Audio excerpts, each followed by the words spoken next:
Hello दोस्तों। अगर आप ये वीडियो देख रहे हैं तो डेफिनेटली आप जो है स्टॉक मार्केट में एंटर कर चुके हैं या करने वाले हैं, क्योंकि आप स्टॉक मार्केट की जो वीडियो है इसीलिए देख रहे हैं ताकि आप जो है स्टॉक मार्केट के थ्रू जो है एक अच्छी वेल्थ जो है जनरेट कर सकें।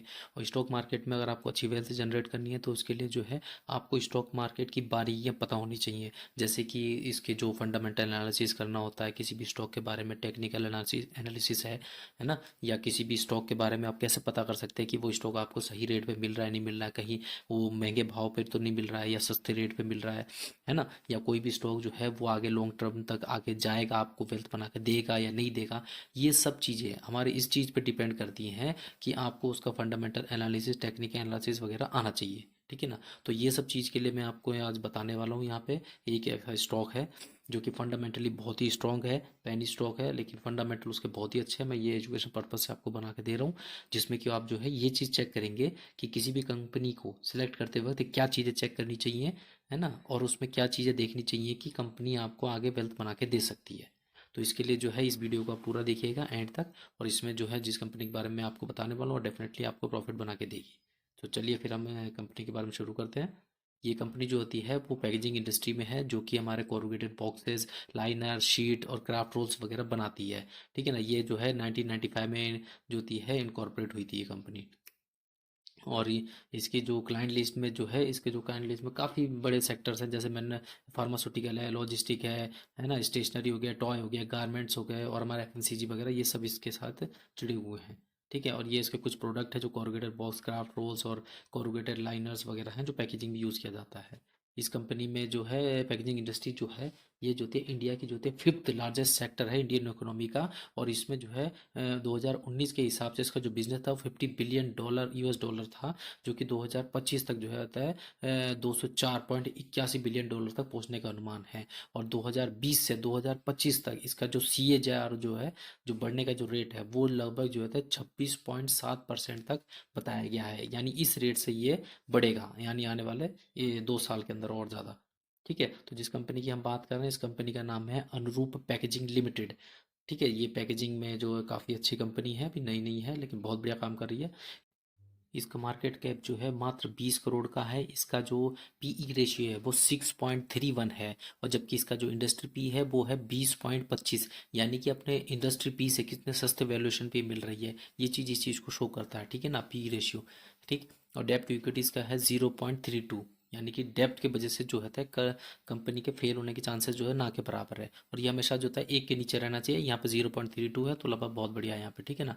कंपनी का जो ROE है वो 12.4% है, अर्निंग पर से 2.93% है। डिविडेंड यील्ड जो है वो इसकी जो है अभी कुछ नहीं है, क्योंकि कंपनी बहुत छोटी है, अभी अपने आप को जो थी एक्सपेंड कर रही है। बुक वैल्यू इसकी 20.56 है और फेस वैल्यू इसकी 10 है, यानी आने वाले टाइम में जो थी स्टॉक स्प्लिट भी दे सकता है। इसके प्रॉफिट भी देख लेते हैं। ये वाई ऑन वाई बेस पे जो है इसका जो 2019 में 1 करोड़ था, जो कि 2020 में भी 1 करोड़ रहा। उसके बाद कोविड के चलते 2021 में जो है घट के ये 41 लाख पे पहुंच गया। 2022 में इसने वापस से प्रोग्रेस की है, जो कि 83 लाख पहुंच गया। और जो 2023 में ये वापस जो है 1 करोड़ तक पहुंच गया, यानी कि ये वापस जो है प्रोग्रेस कर रहा है, यानी कि इसके प्रॉफिट में ग्रोथ आ रही है। इसका रेवेन्यू चेक कर सकते हैं, जो कि 2019 में जो है 8 करोड़ था। उसके बाद 2020 में 7 करोड़ हुआ, यानी घट गया। फिर 2021 में 5 करोड़, ये कोविड के चलते बहुत घट गया। फिर 2022 में 7 करोड़, यानी वापस ऊपर बढ़ा। 2023 में जो है 8 करोड़ हो गया, यानी कि यहाँ पे जो है रेवेन्यू में भी ग्रोथ आ रही है। इसकी जो नेटवर्थ है वो भी चेक कर लीजिए। 2019 में जो थी 10 करोड़ थी, उसके बाद बढ़ के 2020 में जो 12 करोड़ हो गई, 2021 में 14 करोड़, 2022 में 19 करोड़, और 2023 में बढ़ के जो है ये 22 करोड़ तक पहुंच गई है। और इसमें देखिए कंटिन्यूसली जो होती है ग्रोथ शो हो रही है। कंपनी की जो कंपाउंडेड सेल्स ग्रोथ है वो भी चेक कर लेते हैं, जो कि हमारी जो है 5 साल की जो 39% है, 3 साल की 1% है, और TTM यानी इस साल की लगभग 44% से बढ़ रही है। ठीक है ना। और कंपाउंडेड प्रॉफिट ग्रोथ जो है 5 साल का 27% है, 3 साल का 3% और TTM का 13% है। ठीक। ये इतना हो गया। स्टॉक प्राइस CAGR भी देख लीजिए। इसमें क्या है, इसमें 3 साल का जो होता है 14% बढ़ोतरी हुई है, और इस साल का यानी लास्ट ईयर में जो होता है 26% की माइनस में है। क्यों? क्योंकि इस टाइम जो ये स्टॉक जो है वो अपने जो होता है टॉप लेवल से जो है काफ़ी नीचे करेक्ट हो चुका है। और यही सही टाइम है किसी भी स्टॉक में अगर बाई करना हो तो उसको तब बाई करें जिस टाइम वो जो होता है अपने टॉप से काफ़ी करेक्ट हो चुका हो। ठीक है। और जिसके फंडामेंटल भी अच्छे हो। और इसका रिटर्न ऑन इक्विटी देखिए, 5 साल का 16%, 3 साल का 13% और लास्ट ईयर का 14% है। ठीक है, ये इसका इतना हो गया। अब इसके जो बैलेंस शीट भी देख लेते हैं। बैलेंस शीट में इनके पास देखिए आप ज़रा, इनके पास जो रिज़र्व जो है इनके कितने हैं। इनके पास जो 2018 में जो है मात्र 1 करोड़ हुआ करता था, जो 2018 में, जो कि आज हमारा 2023 में पहुंच के 11 करोड़ तक इनके रिज़र्व हो चुके हैं। और इनके पास जो कर्जा था, जो पिछले यानी 2022 में जो इनके पास कर्जा था, वो मात्र 9 करोड़ 80 लाख था, जो कि इस बार घट के जो है वो 7 करोड़ ही रह गया है। यानी कि इन्होंने अपना कर्जा भी कम किया है। अब इसमें जो होता है, इसमें हम शेयर होल्डिंग पैटर्न भी इनका चेक कर लेते हैं। ठीक है, इनके जो शेयर होल्डिंग पैटर्न में आप चेक कीजिएगा, इनके जो प्रमोटर की होल्डिंग है वो 49.94% है, और इसमें पब्लिक जो है वो 50.6% है। तो किसी भी कंपनी में लगभग 40 के लगभग इस पर प्रमोटर होने चाहिए, तो कंपनी में कोई दिक्कत वाली बात नहीं है। इससे ज़्यादा कम हो जाते हैं तो अलग बात है, लेकिन इतना ठीक है, इसके अकॉर्डिंग कंपनी जो थी बहुत ही अच्छी है। ठीक है, इसमें आप अच्छे से इन्वेस्टमेंट कर सकते हैं इसके अकॉर्डिंग, और ये कंपनी जो है ये बहुत ही अच्छी है। और इसका जो करंट प्राइस इस टाइम चल रहा है, क्योंकि आज की गिरावट से ये कुछ गिरा है, आज के दिन जो है काफ़ी कुछ गिर गया था ये नीचे। तो आज के दिन जो इसका प्राइस जो है वो 17.17 रुपये 80 पैसा कुछ इसका जो है अभी जो करंट प्राइस है इसका इस टाइम ये है। वो ग्राफ देखिए जिसमें जो है एक दिन के उसमें जो है, इसमें जो है एक लगभग 1.5% की कुछ जो है गिरावट इसमें नोट की गई आज के दिन।